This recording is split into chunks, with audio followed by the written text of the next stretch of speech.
12 বছর বিয়ে করেছি, 8 বছর বয়স ছেলে আমার। 8 বছর পর জানতে পারছি ছেলে আমার না, ছেলে কার। আচ্ছা বাবা, মুখস্থ হয়ে গেছে তো? হ্যাঁ। তাহলে তুমি নাটক লিখতে পারবে? হ্যাঁ। তাহলে তুমি নাটক লিখে আমি রান্না করিনি? ঠিক আছে।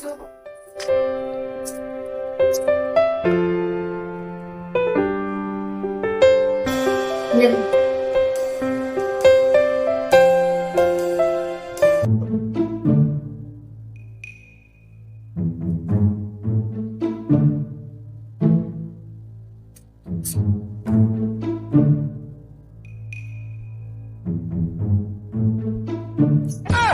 কি হচ্ছে বাবা এটা?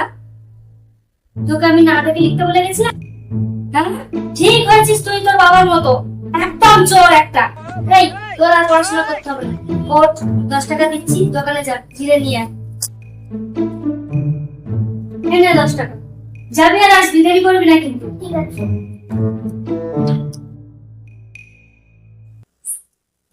এনাও মা। এনেছো? হ্যাঁ। বাবা, আমি তো দিলাম তোমাকে 10 টাকা, এত হয়েছে? এটা কি? আমি তো আনতে বলেছিলাম তোমাকে জিরে, আর তুমি এনেছো চিড়ে। ঠিক হয়েছে, তুমি তোমার বাবার মতো, কোনো কাজ হয় না তোমাদের দিয়ে। যাও, রেডি হয়ে নাও, আজকে স্কুলের রেজাল্ট আছে, যাও।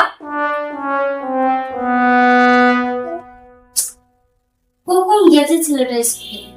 আজকে রেজাল্ট দেবে, এত চিন্তা হচ্ছে না কি যে করেছে, এখনো ঘরে আসছে। আরে ছেলে কখন স্কুল গেছে রেজাল্ট দিতে, এখনো এলো না, এত বেলা হয়ে গেল। আরে আসবে আসবে, চিন্তা করো না তো। ও মা, আমি এসে পড়েছি। বুঝেছি না শোনা? হ্যাঁ।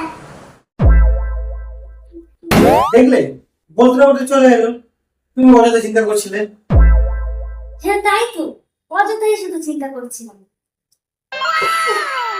কি সুন্দর রেজাল্ট করেছে আমার সোনা। আমি জানতাম তুই তোর বাপের বাটা মোষ, হতেই পারিস না। 12 বছর বিয়ে করেছি, 8 বছর বয়স ছেলে আমার। 8 বছর পর জানতে পারছি ছেলে আমার না, ছেলে কার। এসেছে তো অনেকক্ষণ, যা চেঞ্জ কর। সত্যি করে বলো, ছেলেটা কার? মরণ দোষা, ও ছেলেটা আমার আমার আমার। ও বুঝেছি, যা কিছু খারাপ করবে সবই আমার, আর ভালো করে সবই তোমার। যাক বাবা, শুনেও শান্তি। হাতটা বেরিয়ে গেছিল বলে।